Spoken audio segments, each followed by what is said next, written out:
Hello friends, welcome to my channel. இன்றைக்கி சூப்பராக டேஸ்டான சிக்கன் பிரியாணி செய்ய போகிறோம். நீங்களும் ஈஸியாக சிக்கன் பிரியாணி செஞ்சு என்ஜாய் பண்ணுங்கள். ரெடியாக இருங்க சிக்கன் பிரியாணி வேர்ல்டுக்கு.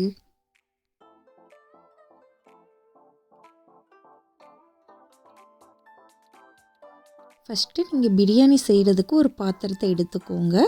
அதில் 400 கிராம் எண்ணெய் சேர்த்துக்கோங்க. எண்ணெய் காஞ்சதுக்கப்புறம் பட்டை, கிராம்பு, ஏலக்காய், மராட்டி மொக்கு இது எல்லாத்தையும் போட்டுக்கோங்க. அதுக்கப்புறம் வெங்காயம் இந்த மாதிரி நீல வாக்கில் கட் பண்ணி அதையும் சேர்த்துக்கோங்க. 400 கிராம் வெங்காயம் சேர்த்து இந்த மாதிரி நல்லா வதக்கிக்கோங்க. நல்லா கோல்டன் ப்ரௌன் கலராக வரணும். அது வரைக்கும் வெங்காயத்தை நல்லா ஃப்ரை பண்ணிக்கோங்க. இப்போ 2 kg பிரியாணிக்கு இந்த மெஷர்மெண்ட் உங்களுக்கு 1 kgக்கு எப்படின்றத நான் உங்களுக்கு அதில் மென்ஷன் பண்ணியிருக்கேன். அதுக்கடுத்து ஒரு 10 பச்சை மிளகாய் கட் பண்ணாமல் இந்த மாதிரி முழுசாக உள்ளே போட்டுக்கோங்க. பச்சை மிளகாயை கட் பண்ணி போட்டோம்னா ரொம்ப காரமாக இருக்கும். அதனால் நம்ம கட் பண்ணாமல் சேர்த்துக்கலாம். இப்போ இதையும் நல்லா வதக்கிக்கோங்க. அப்புறம் 10 டேபிள் ஸ்பூன் காஷ்மீரி மிளகாய்த்தூள் சேர்த்துக்கோங்க. காஷ்மீரி மிளகாய்த்தூள் ரொம்ப ஸ்பைசி இல்லாமல் இருக்கும். அது மட்டும் இல்லாமல் நம்ம பிரியாணி ரொம்ப கலர்ஃபுல்லாகவும் இருக்கும். அதனால் நீங்கள் காஷ்மீரி மிளகாய்த்தூள் சேர்த்துக்கோங்க. இப்போ இதையும் நீங்கள் நல்லா வதக்கிக்கோங்க. இப்போ நீங்கள் இந்த மாதிரி மிளகாய்த்தூள் எண்ணெயில் வதக்கிறனால உங்களுக்கு நல்லா கலர்ஃபுல்லாக இருக்கும். ஸோ அதனால் நம்ம ஸ்டார்டிங்லேயே மிளகாய்த்தூள் சேர்த்து இந்த மாதிரி நல்லா வதக்கிக்கிறோம். அப்புறம் ஒரு கைப்பிடி அளவு புதினா சேர்த்துக்கோங்க.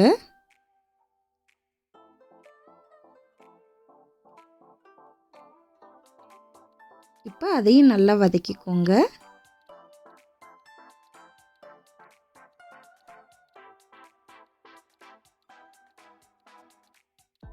அப்புறம் ஒரு கைப்பிடி அளவு மல்லித்தழை அதையும் சேர்த்துக்கோங்க. சேர்த்து நல்லா வதக்கிக்கோங்க.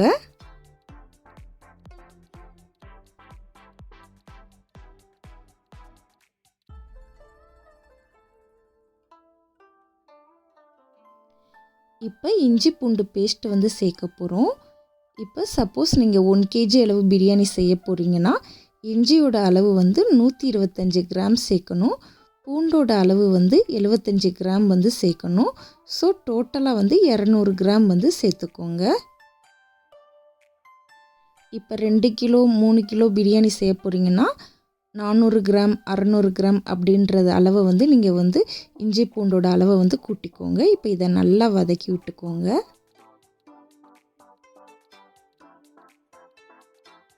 நல்லா இஞ்சி பூண்டோட பச்சை வாசனை போகிற அளவு நல்லா வதக்கிக்கோங்க.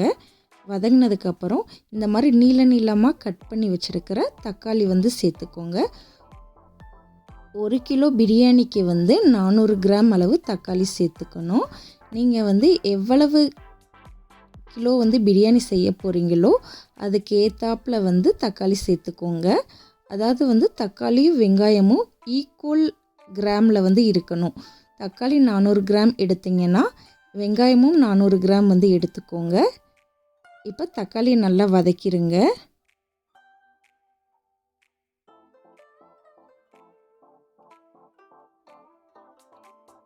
இப்போ தயிர் சேர்த்துக்கலாம். தயிர் 1 கிலோ பிரியாணிக்கு 200 கிராம் தயிர் சேர்த்துக்கோங்க. இப்போ நீங்கள் 2 கிலோ அப்படி பிரியாணி செய்ய போகிறீங்கன்னா நீங்கள் 400 கிராம் அளவு தயிர் சேர்த்துக்கலாம்.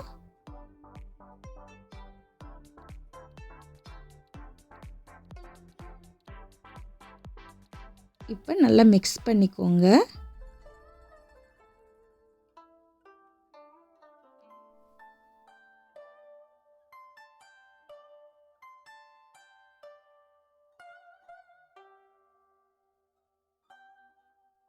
தக்காளி நல்லா வதங்கணும். தக்காளி நல்லா இந்த மாதிரி மசிஞ்சு நல்லா குக் ஆகணும். அப்போ தான் பிரியாணி ரொம்ப டேஸ்ட்டாக இருக்கும். இப்போ நம்ம பிரியாணி மசாலா செஞ்சிடலாம். பிரியாணி மசாலாவுக்கு வந்து பட்டை, ஏலக்காய், கிராம்பு சேர்க்கணும்.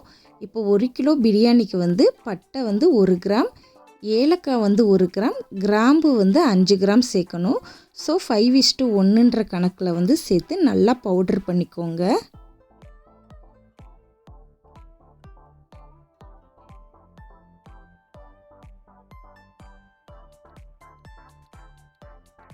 நீங்கள் எவ்வளோ பிரியாணி செய்ய போகிறீங்களோ அதுக்கு ஏற்றாப்புல வந்து எக்ஸ்டெண்ட் பண்ணிக்கோங்க.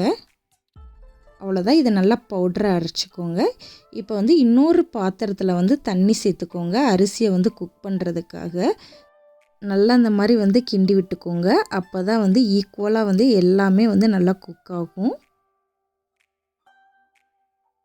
தக்காளி வந்து நல்லா மசியணும். அப்புறம்தான் வந்து நம்ம சிக்கன் வந்து ஆட் பண்ணுவோம். ஸோ தக்காளி வந்து நல்லா குக் பண்ணுற வரைக்கும், குக் ஆகிற வரைக்கும் வெயிட் பண்ணுங்கள்.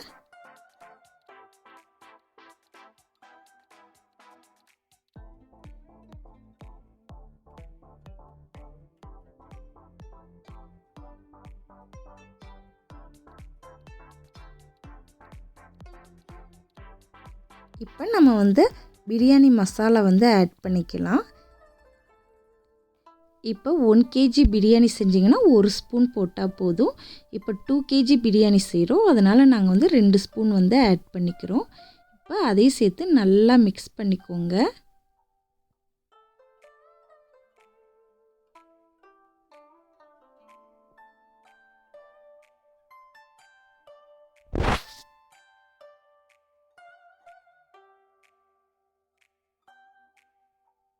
நம்ம பிரியாணியை எவ்வளவு தூரம் நல்லா வதக்குறோமோ அவ்வளோ தூரம் வந்து டேஸ்ட்டு சூப்பராக இருக்கும். ஸோ நல்லா வதக்குங்க.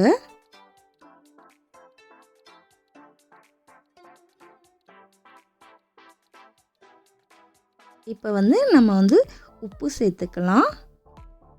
உப்பு எவ்வளவு சேர்க்கணும்னா 1 கிலோ பிரியாணிக்கு வந்து 30 கிராம் அளவு வந்து உப்பு சேர்த்துக்கலாம். சப்போஸ் நீங்கள் 2 கேஜி பிரியாணி 3 கேஜி அப்படி செஞ்சிங்கன்னா 60 கிராம் அந்த மாதிரி எக்ஸ்ட்ரா வந்து நீங்கள் ஆட் பண்ணிக்கோங்க. இப்போ அதையும் நல்லா வந்து வதக்கிக்கோங்க, மிக்ஸ் பண்ணிக்கோங்க.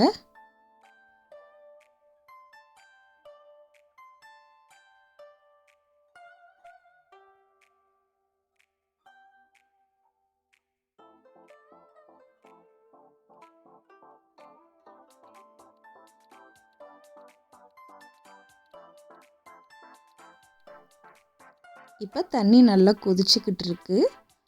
இப்போ அரிசியை வந்து நம்ம ஊற வைக்க போகிறோம். நம்ம வந்து 2 கிலோ அரிசி வந்து எடுத்துக்கலாம். அதை கழுவி நல்லா ஊற வச்சுடுங்க 20 மினிட்ஸ்.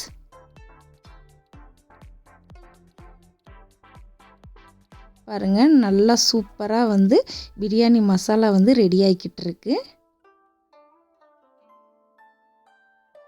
நல்லா இந்த மாதிரி எண்ணெய் பிரியிற அளவு வந்து நீங்கள் வதக்கிக்கோங்க. இப்போ வந்து 1 ஸ்பூன் அளவு சுகர் சேர்த்துக்கலாம். இப்போ அதையும் சேர்த்து நல்லா வதக்கிக்கோங்க.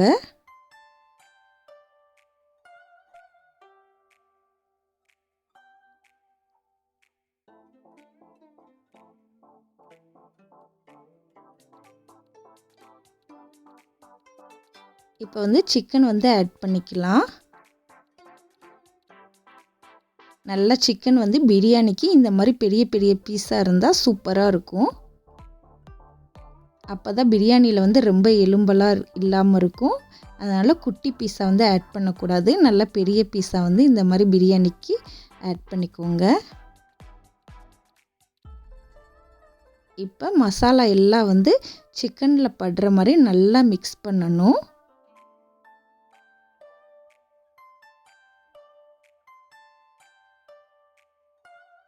சிக்கனை கொஞ்சம் நேரம் இந்த மசாலாவிலேயே வந்து நல்லா வதக்கிக்கோங்க.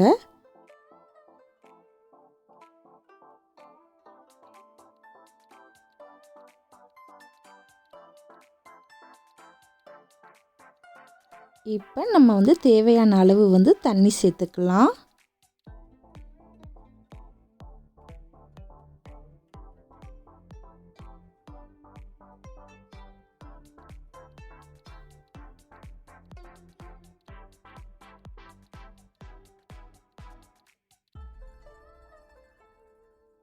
இப்போ இந்த மாதிரி மிக்ஸ் பண்ணிக்கோங்க.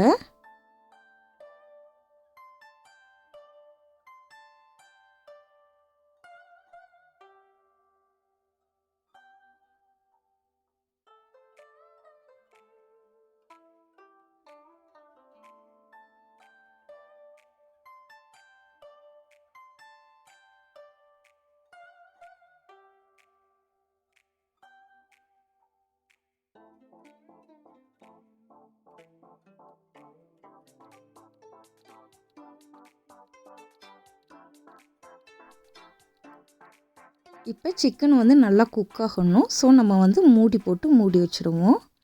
இப்போ 35 கிராம் வந்து சால்ட்டு சேர்த்துடலாம் அரிசி குக் ஆகுறதுக்கு. அப்புறம் நம்ம வந்து பிரியாணி இலை சேர்த்துக்கோங்க. அப்புறம் கிராம்பு, அன்னாசிப்பூ இதெல்லாம் சேர்த்துக்கோங்க.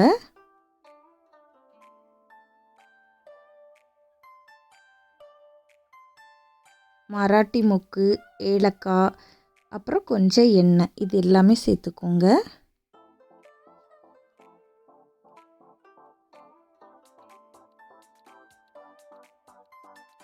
இப்போ நம்ம வந்து நல்லா ஊற வச்சிருக்கிற அரிசியை வந்து சேர்த்துக்கலாம்.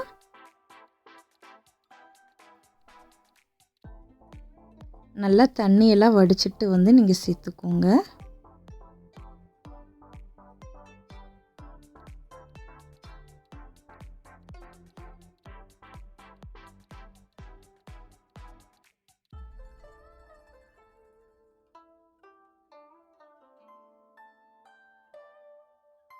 இப்போ லைட்டாக அந்த மாதிரி மிக்ஸ் பண்ணிக்கோங்க.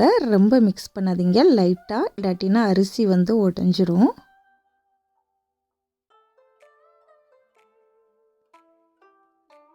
இப்போ வந்து இந்த அரிசி வந்து நம்ம 50% வந்து வேக வச்சா போதும்.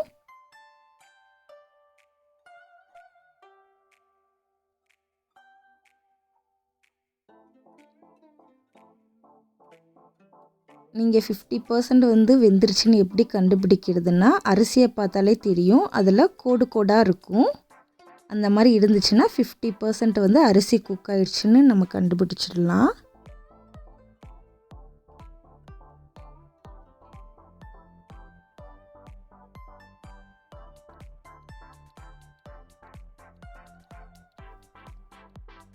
இப்போ பாருங்கள், சிக்கனும் வந்து அந்த சைடு நல்லா குக் ஆயிடுச்சு. இப்போ வந்து நம்ம வந்து குக் பண்ணி வச்சுருக்கிற 50% குக் பண்ணி வச்சுருக்கிற ரைஸ் அதையும் வந்து இதில் ஆட் பண்ணிக்கலாம். நல்லா தண்ணியெல்லாம் வடிச்சிட்டு வந்து இந்த மாதிரி ஆட் பண்ணிக்கோங்க.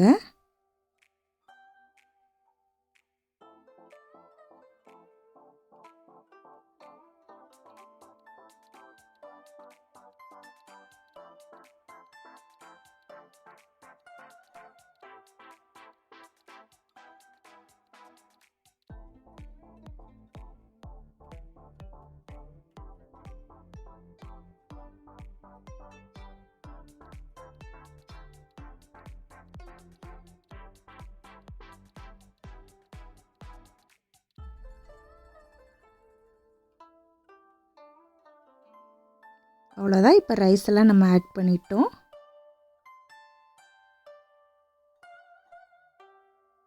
இப்போ வந்து நம்ம தம் போட போகிறோம். இந்த மாதிரி ஃபுல்லாக மிக்ஸ் பண்ணிடாதீங்க, லைட்டாக மேலாக்கில் லைட்டாக சும்மா அரிசியை வந்து இந்த மாதிரி வந்து நீங்கள் பண்ணிக்கோங்க. ஃபுல்லாக மிக்ஸ் பண்ணக்கூடாது, பண்ணால் அரிசி வந்து உடஞ்சிரும்.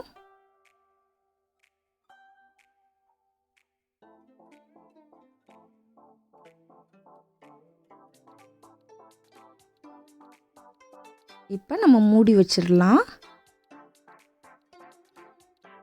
இப்போ ஒரு எம்டி பாத்திரத்தை வந்து இந்த மாதிரி போட்டு மூடி வச்சுடுங்க. ஏன்னா கண்ணாடி அந்த மூடியில் வந்து லைட்டாக ஒரு ஓட்டை இருக்குது, அது வழியாக வந்து அந்த ஆவி வந்து வெளியே போகும். ஸோ அதனால் அப்படி போட்டு மூடி வச்சுருங்க.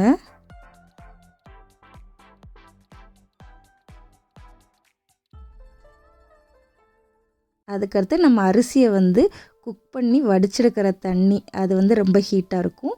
அந்த தண்ணியை வந்து அதுக்கு மேலே இருக்கிற பாத்திரத்தில் ஊற்றிக்கோங்க. ஊற்றி தம் போட்டுருங்க. 20 மினிட்ஸ் வந்து தம் போட்டுருங்க. அப்புறம் வந்து 15 மினிட்ஸ் வந்து அப்படியே வச்சுருங்க. இப்போ எப்படி தம் போடணும்னா, இப்போ வந்து இண்டக்ஷன் அடுப்பாக இருந்துச்சுன்னா அதில் வந்து லெவல் வந்து 9 இருக்கும். 5 மினிட்ஸில் வந்து 5ல் வச்சு ஒரு 5 மினிட்ஸ், அடுத்து 6ல் வச்சு ஒரு 5 மினிட்ஸ், 4ல் வச்சு ஒரு 5 மினிட்ஸ், 3ல் வச்சு ஒரு 5 மினிட்ஸ். ஸோ டோட்டல் வந்து 20 மினிட்ஸ் வச்சுருங்க. அவ்வளோதான். இப்போ பிரியாணியை வந்து லைட்டாக இந்த மாதிரி வந்து மிக்ஸ் பண்ணிடுங்க. அடியில் சிக்கன் பீசஸாக இருக்கும். இப்போ அதெல்லாம் வந்து லைட்டாக இந்த மாதிரி மிக்ஸ் பண்ணிடுங்க.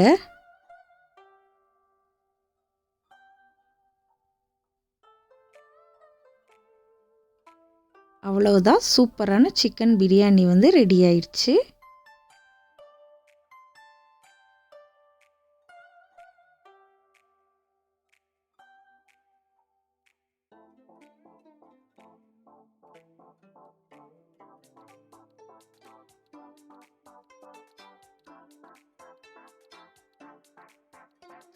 உங்களுக்கு இந்த சிக்கன் பிரியாணி வீடியோ பிடிச்சிருந்துச்சுன்னா லைக் பண்ணுங்கள். அப்புறம் உங்கள் ஃப்ரெண்ட்ஸ்க்கும் வந்து ஷேர் பண்ணுங்கள். மறக்காமல் நம்ம சேனலை வந்து சப்ஸ்கிரைப் பண்ணிடுங்க.